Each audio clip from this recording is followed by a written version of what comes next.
അധികാരത്തിലേറി വെറും 90 ദിവസത്തിനുള്ളിൽ പിന്തുണ നഷ്ടപ്പെട്ട പ്രധാനമന്ത്രി രാജിവെച്ചതോടെ ഫ്രഞ്ച് സർക്കാർ നിലംപൊത്തിയിരിക്കുകയാണ്.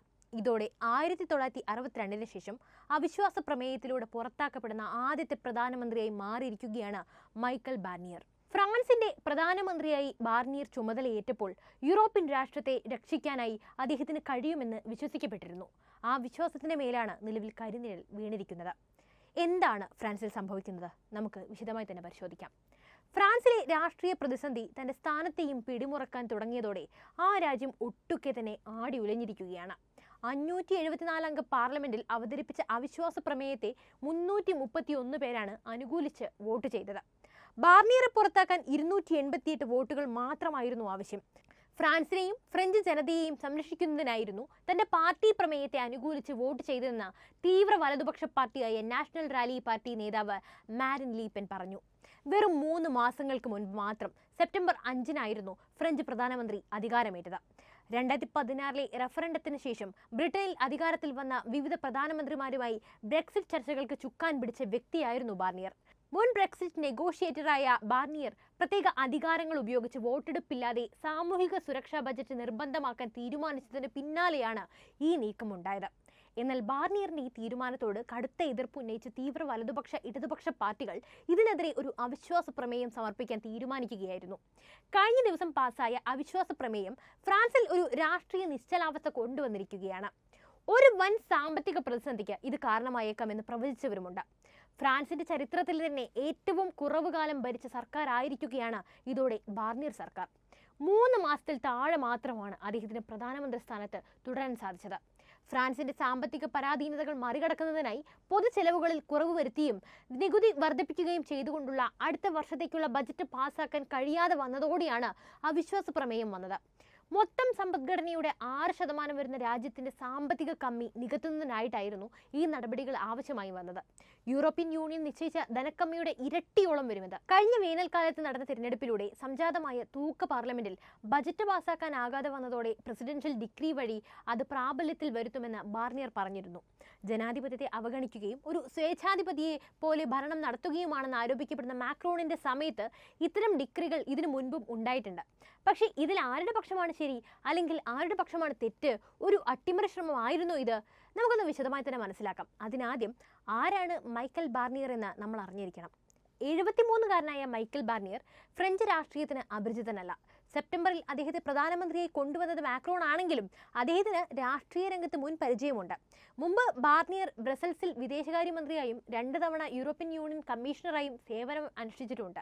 2016 റഫറൻഡത്തിന് ശേഷം ബ്രിട്ടന്റെ യൂറോപ്യൻ യൂണിയനിൽ നിന്ന് പുറത്തു പോകാനുള്ള ചർച്ചയുടെ ചുമതല ഏറ്റെടുത്താണ് അദ്ദേഹം അന്താരാഷ്ട്ര തലത്തിൽ അറിയപ്പെട്ടത്. ചർച്ചകളിൽ ഉറച്ചതും മര്യാദയുള്ളവനും അദ്ദേഹത്തിന്റെ ടീം വളരെയധികം ബഹുമാനിക്കുന്നവനുമായ ബാർനിയർ ഈ പ്രക്രിയ കൈകാര്യം ചെയ്തതിന് ഗണ്യമായ പ്രശംസയാണെന്ന് നേടിയത്. അദ്ദേഹത്തിനെതിരായി നിരവധി പ്രതിബന്ധങ്ങൾ ഉണ്ടായിരുന്നിട്ടും അദ്ദേഹം ഒരു ന്യൂനപക്ഷ ഗവൺമെന്റിനെ നയിക്കുകയായിരുന്നു ഉണ്ടായിരുന്നത്. എന്നാൽ ബാർനിയർ അപ്പോഴും ശാന്തനായിരുന്നു. ഒരിക്കലും ശാന്തത കൈവിടാതെയുള്ള ഒരു മനുഷ്യൻ. കഴിഞ്ഞ ദിവസം MP-മാർ അദ്ദേഹത്തെ പുറത്താക്കാൻ വോട്ട് ചെയ്യുന്നതിന് മണിക്കൂറുകൾക്ക് മുമ്പും അദ്ദേഹം തന്റെ ശാന്തത പാലിച്ചിരുന്നു. മാധ്യമങ്ങളോട് പറഞ്ഞു, എനിക്ക് ഭയമില്ല, എൻ്റെ രാഷ്ട്രീയ ജീവിതത്തിൽ വളരെ അപൂർവമായിട്ടേ ഞാൻ ഭയപ്പെട്ടിട്ടുള്ളൂ. എന്തുകൊണ്ടാണ് ബാർനിയർ അവിശ്വാസ പ്രമേയത്തെ നേരിടുന്നത്? കഴിഞ്ഞ ദിവസം ഫ്രഞ്ച് പ്രധാനമന്ത്രി മൈക്കൽ ബാർനിയർ ഭരണഘടനാ നടപടിയായ ആർട്ടിക്കിൾ 49.3 ഉപയോഗിച്ച് ഗവൺമെന്റിന്റെ നിർദ്ദിഷ്ട സാമൂഹിക സുരക്ഷാ ബജറ്റ് വോട്ടെടുപ്പില്ലാതെ മുന്നോട്ട് കൊണ്ടുപോകാനായി തീരുമാനിച്ചു. ഈ ബജറ്റിൽ 60 ബില്യൺ യൂറോ നികുതി വർധനയും ഫ്രഞ്ച് കമ്മി കുറയ്ക്കുന്നതിനുള്ള ചെലവ് ചുരുക്കലും ഉൾപ്പെടുന്നു. ഇത് ഏറ്റവും ഉയർന്ന നിരക്കാണ്. മറൈൻ ലേ പെന്നിന്റെ നാഷണൽ റാലി പാർട്ടിയും ലെഫ്റ്റ് ന്യൂ പോപ്പുലർ ഫ്രണ്ടുമായും നടന്ന ചർച്ച പരാജയപ്പെട്ടതിനെ തുടർന്നാണ് താൻ അങ്ങനെ ചെയ്യാൻ നിർബന്ധിതനായതെന്നാണ് ബാർനിയർ പറഞ്ഞത്. സെപ്റ്റംബറിൽ ബാർനിയറെ പ്രധാനമന്ത്രിയായി മാക്രോൺ കൊണ്ടുവന്നത് ഇദ്ദേഹത്തിന് രാജ്യത്തിന്റെ കടബാധ്യത പരിഹരിക്കാനും സുസ്ഥിരമായ മാക്രോണിന്റെ ഭരണം പരിഹരിക്കാനും കഴിയുമെന്ന പ്രതീക്ഷയിലാണ്. രാജ്യത്തിന്റെ കമ്മി ഈ വർഷം മൊത്ത ആഭ്യന്തര ഉൽപാദനത്തിന്റെ 6% എത്തുമെന്ന് കണക്കാക്കപ്പെടുന്നു. കടുത്ത ക്രമീകരണങ്ങളില്ലാതെ അടുത്ത വർഷം ഇത് 7% ഉയരുമെന്ന് വിശകലന വിദഗ്ധർ പറയുന്നു. ഫ്രാൻസിനെ പിടിച്ചുലച്ച കമ്മി കുറയ്ക്കുന്ന ബജറ്റ് ഉപയോഗിച്ച് ബാർനിയർ ചെയ്യാൻ ശ്രമിച്ചതും അതുതന്നെയാണ്. ഗവൺമെന്റിന്റെ നിർദ്ദിഷ്ട സാമൂഹിക സുരക്ഷാ ബജറ്റ് വോട്ടെടുപ്പില്ലാതെ തള്ളാൻ ഭരണഘടനാപരമായ നടപടിയായ ആർട്ടിക്കിൾ 49.3 അദ്ദേഹം കയ്യിലെടുക്കുന്നു. വേണ്ട നടപടിക്രമങ്ങൾ ഒന്നും തന്നെ കൂടാതെ. അതിനാൽ തന്നെ ഈ തീരുമാനം നാഷണൽ റാലി പാർട്ടിയെയും ഇടതുപക്ഷ സഖ്യമായ ന്യൂ പോപ്പുലർ ഫ്രണ്ടിനെയും പാടെ ചൊടിപ്പിച്ചു. ബാർനിയറുടെ ബില്ലിൽ 60 ബില്യൺ യൂറോ നികുതി വർധനയും ചിലവ് ചുരുക്കലും നിർദ്ദേശിച്ചു. ഇത് അടുത്ത വർഷം കമ്മി 5% കുറയ്ക്കാൻ സഹായിക്കും. പെൻഷൻ വർധന വൈകിപ്പിക്കുന്നതുൾപ്പെടെയുള്ള നടപടികളും മറ്റ് പാർട്ടി അംഗങ്ങളിൽ നിന്ന് ശക്തമായ എതിർപ്പിന് കാരണമായി. എന്നാൽ ഇതാദ്യമായിട്ടല്ല 49.3 എന്ന ആർട്ടിക്കിൾ മാക്രോൺ കയ്യിലെടുക്കുന്നത്. 2023 ഫ്രഞ്ചിൽ വിരമിക്കൽ പ്രായം 62 നിന്ന് 64 ഉയർത്തുന്ന തരത്തിൽ ജനകീയമല്ലാത്ത ഒരു പരിഷ്കരണം കൊണ്ടുവന്നിരുന്നു. അതിന് സമാനമായ നീക്കമാണ് ഇപ്പോഴും നടന്നത്. എന്നാൽ ബാർണിയറുടെ നിലവിലെ ഈ നീക്കം ഇടത് വലത് പാർട്ടികൾ അവിശ്വാസ പ്രമേയം സമർപ്പിക്കുന്നതുവരെ കാര്യങ്ങൾ കൊണ്ടെത്തിച്ചു. ഫ്രഞ്ചുകാർക്ക് മതിയായി, സർക്കാരിനെതിരെ ഞങ്ങൾ അവിശ്വാസ പ്രമേയം നിർദ്ദേശിക്കുന്നു എന്നാണ് തീവ്ര വലതുപക്ഷ ദേശീയ റാലിയുടെ മറൈൻ ലെ പെൻ പറഞ്ഞത്. ജനാധിപത്യത്തിന്റെ ഈ അസംഖ്യം നിഷേധത്തെ അഭിമുഖീകരിക്കുമ്പോൾ ഞങ്ങൾ സർക്കാരിനെ വിമർശിക്കും. മിഷേൽ ബാർണിയറുടെ സർക്കാരും ഇമ്മാനുവൽ മാക്രോണിന്റെ പ്രസിഡന്റും കാരണം ഞങ്ങൾ രാഷ്ട്രീയ അരാജകത്വത്തിലാണ് ജീവിക്കുന്നതെന്നാണ് ഇടതുപക്ഷ ഫ്രാൻസ് അൻബോർഡിന്റെ മത്തിൽഡെ പെനോട്ട് പ്രതികരിച്ചത്. അവിശ്വാസ വോട്ടെടുപ്പിൽ എന്താണ് സംഭവിച്ചത്? കഴിഞ്ഞ ദിവസം മിഷേൽ ബാർണിയറെയും അദ്ദേഹത്തിന്റെ സർക്കാരിനെയും അധികാരത്തിൽ നിന്ന് പുറത്താക്കുന്നതിൽ തീവ്ര വലതുപക്ഷവും ഇടതുപക്ഷ ന്യൂ പോപ്പുലർ ഫ്രണ്ട് സഖ്യവും ഒരുപോലെ കൈകോർത്തു. 331 എംപിമാരാണ് ഇത് പിന്തുണച്ച് വോട്ട് ചെയ്തത്. കുറഞ്ഞത് 288 എണ്ണം മാത്രമാണ് ആവശ്യമായത്. 1962 ശേഷം ഒരു ഫ്രഞ്ച് ഗവൺമെന്റ് ആദ്യമായി വിശ്വാസ വോട്ടെടുപ്പിൽ പരാജയപ്പെടുന്നതും 1958 ശേഷം ഏറ്റവും കുറഞ്ഞ സമയം പ്രധാനമന്ത്രിയായി ബാർണിയർ ഭരിക്കുന്നതും ഈ ഫലം അടയാളപ്പെടുത്തുകയാണ്. അദ്ദേഹത്തെ കൂടാതെ 2016 മുതൽ 17 വരെയുള്ള കാലയളവിൽ ബെർനാഡ് കാസന്യൂ 5 മാസവും 4 ദിവസവും, കൃത്യമായി പറഞ്ഞാൽ 155 ദിവസം മാത്രമേ സേവനം അനുഷ്ഠിച്ചിട്ടുള്ളൂ.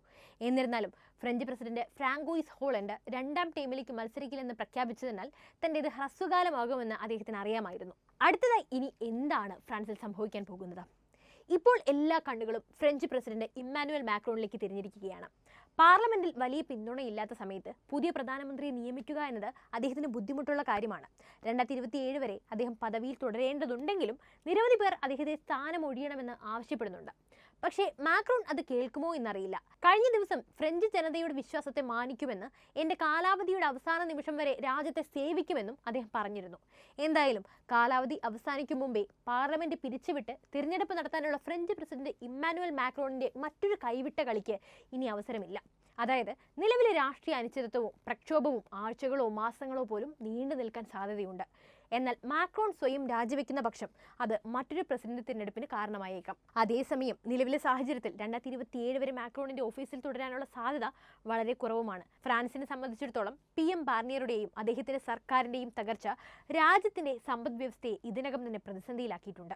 ഫ്രാൻസിന്റെ കമ്മി 2022 GDPയുടെ 4.7% നിന്ന് 2023 അത് 5.5% ഉയർന്നു. ക്രെഡിറ്റ് റേറ്റിംഗ് ഏജൻസിയായ സ്റ്റാൻഡേർഡ് ആൻഡ് പുവറിന്റെ വായ്പ ഈ വർഷം 6.2% എത്തുമെന്നും കണക്കാക്കുന്നു. ഈ രാഷ്ട്രീയ അനിശ്ചിതത്വം ഫ്രാൻസിനെ സംബന്ധിച്ചിടത്തോളം ഏറ്റവും മോശം സമയത്താണെന്നും വിദഗ്ധർ അഭിപ്രായപ്പെടുകയാണ്. വിപണികൾ ഇതിനകം തന്നെ സ്തംഭിച്ചിട്ടുമുണ്ട്. ഫ്രാൻസിന്റെ രാഷ്ട്രീയ പ്രതിസന്ധി ഒരു പുതിയ യൂറോസോൺ പ്രതിസന്ധിയായി മാറുമെന്നാണ് വിദഗ്ധർ സകലരും അഭിപ്രായപ്പെടുന്നത്. അപ്പോൾ ഈ വിഷയത്തിൽ നിങ്ങളുടെ അഭിപ്രായങ്ങൾ എന്ത് തന്നെയായാലും കമൻറ്റ് ചെയ്യൂ. അതായത് ഇമ്മാനുവൽ മാക്രോൺ അടുത്തത് എന്തായിരിക്കും ചെയ്യാൻ പോകുന്നത്? നിങ്ങളുടെ അഭിപ്രായങ്ങൾ എന്ത് തന്നെയായാലും കമൻറ്റിൽ കുറിക്കൂ. അതോടൊപ്പം ഈ വീഡിയോ ഇഷ്ടപ്പെട്ടാൽ ലൈക്ക് ചെയ്യാനും ഷെയർ ചെയ്യാനും ശ്രദ്ധിക്കുമല്ലോ.